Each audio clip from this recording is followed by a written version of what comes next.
Hi folks, and welcome to another advice video from Intensive Driving Courses NI. And as with previous videos, please remember to like, subscribe and comment on the videos as well. Now these videos that we're putting up, these are to be used as advice and not to sort of change any of the ways that you've been taught by your instructor, but hopefully to involve sort of new techniques and things that people have asked us for. So today's video is all about advice and basically what happens and what causes people to be unsuccessful on the day of the driving test, whether it's the first time, second time or so on. So I'm going to go through about 5 or 6 sort of main areas just to give you advice really, and so you can improve that as you go on. So the first thing I'm going to discuss is the driving examiner. Now the driving examiner's job is basically to assess that you're safe and legal on the road. They're not looking for perfection, they're just looking safe and good sort of progress. People sometimes will have different views of examiners, and you hear things like saying he passes everybody, he fails everybody, or she obviously as well. Now that statistically can't happen. They just go on what they see and what they sort of observe on the day. So remember, when you turn up the test centre, your examiner is going to check your licence, your paperwork, etc. They're going to introduce themselves, and remember, they're there to help you. They obviously can't tell you how to do stuff, but they can remind you what's being asked to be done on the test itself. They will remain fairly quiet, and that's really so they're not sort of disturbing you. There will be a little bit of sort of light chat on sort of the quieter parts of the route as you go round, and you'll get a bit of involvement basically in sort of day-to-day interests and stuff like that there. Basically they go out, well, used to say a clean sheet. They will go out probably with an iPad nowadays, and you basically tell them what to fill in. The only thing they're initially going to fill in is the driving license number and the details of the car, the time they left, and so on. So let's sort of discuss a few things that are sort of the big sort of main areas that people will be unsuccessful on the day. So mirrors. Okay, so mirrors, you need to remember, folks, that mirrors are an integral part of the drive. When you're checking your mirrors, always check them in the correct order. Check your middle mirror first, or sometimes known as the top mirror. Even say the words check top mirror, because it gives you that second or two to focus on what you see. Then back that up, with whatever side. So for instance, if you're going left, it's obviously then going to be top mirror, left mirror. So again, say left mirror, let the eyes focus and develop. Try to make the mirrors obviously nice and obvious. You can't just go with eye movement on the driving test, because the examiner possibly won't see this. Now people sort of say, well, I'm going to check my mirrors every 3 seconds. That's not necessarily required. It's better that you do it at a certain rate that your instructors taught you. And as I always say, make sure you work on what you see. The other important thing is adjustment of the mirrors.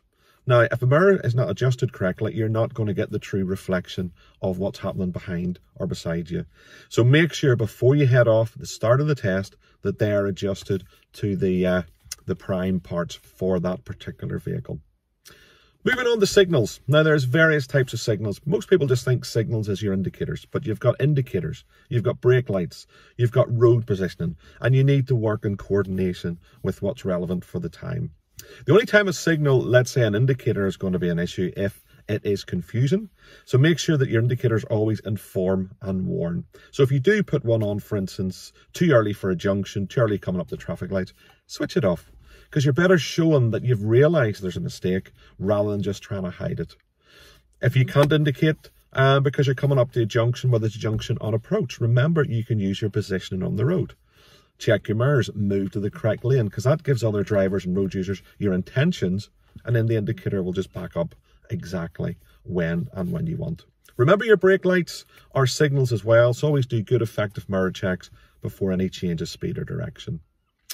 Moving on to the observations at junctions. There's various types of junctions. You've got roundabouts, you've got T-junctions, you've got slip roads, etc. It could be, as you probably well know in your driving lessons, could be an open or a closed junction. So for instance, most T-junctions will be closed. Don't panic if you come up and you're being asked to merge to the right if you have to wait a certain amount of time. You're looking for a safe gap. It is not a set time that you just have to be away from. It's really just what you meet on the timing of the test. Some junctions will be quieter, some will be busy. So remember, take effective observation both ways and really look out for those smaller road users, the likes of the cyclists and the motorbikes, because remember, they could be fitted in or disguised in behind sort of lampposts, and even the pillars of the car itself. Moving on to another sort of main area where people sort of fall down the test, and that's what's known as planning and speed. So planning is obviously making sure you're plotting your journey down that part of the road. So if you see parked cars at the side and you've oncoming vehicles and you don't think it's going to be comfortable to go past, well then hold back. Make sure obviously you don't go up too close to the vehicles. Always give yourself 2 to 3 car lengths where possible. So it's more of a sweep round than a swerve. Your driving examiner would prefer that you're a defensive type of driver than a risk taker. And when you come up to a junction, for instance, traffic lights, if they've been red for some time, you know, have that thought that they could change to green. Are you going to be ready to go into the correct gear? Are the other traffic moving off? Is there slower vehicles maybe in front? The likes of lorries and buses, they're not going to move off as quick as cars.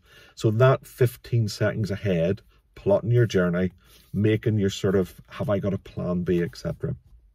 Speed. Now, you can drive obviously too fast on your driving test, and you can also drive too slow. Remember, the speed limit is exactly that. It's a limit for the road. It's not a target that you have to achieve. What they would like you to do is drive and make safe progress. So, for example, if you're on a 30 miles an hour road and there's no parked cars at all, weather conditions are good, well then 30 miles an hour would be possibly appropriate. If there's parked cars on either side, there's risk of doors opening, you've got quite a few entrances, well then drop your speed accordingly for the conditions. So they're not expecting you to be at the speed, but also on too slow, which sometimes people will get marked down on, folks, is don't drive slow just for the point of it. Drive slow if the conditions require. Manoeuvres. You're going to be asked to do one reverse manoeuvre. Now, the reverse manoeuvre that you may be asked could be the one you like or the one you dislike. Just remember, you should be capable of all manoeuvres. The main areas that they're looking is control, observation, and accuracy. Control, you've got plenty of time to carry it out. Go at a good sort of pace. Steering, remember, don't dry steer, which is turning your wheel before you move off. And take the vehicle at a very, very slow walking pace. That'll give you time then to observe. Observations when you're manoeuvring, because you could be reversing around the corner, you could be doing part of the turn on the road exercise.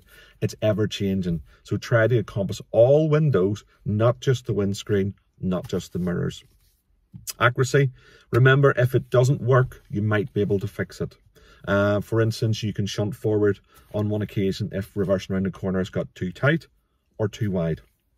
If you're doing a turn on the road, think of the term. It's a turn on the road. It's not a 3-point turn guaranteed. It all depends on the vehicle and the size of the road. Getting into a parking bay.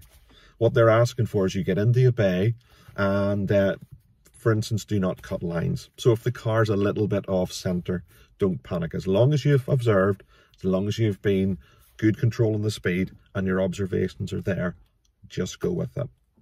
So remember, folks, the day of your driving test, it's like an interview for the road. You should be capable of doing it. It's just keeping calm. People will give you plenty of advice and driving tests that they've been on, folks. It is your day. Make sure that you've planned well. Make sure you asked your instructor as many questions as you want. Try to visit the test centre where possible. Get into the waiting room. Get familiar with the building itself, what happens, what he or she will say to you.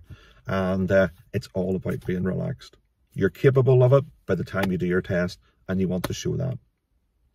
So folks, hopefully you've enjoyed that new video today from Intensive Driving Courses NI. So as I say, please remember, like, subscribe, pass on also the video itself, information-wise, to friends and families, and anybody looking information on driving. Thanks, folks.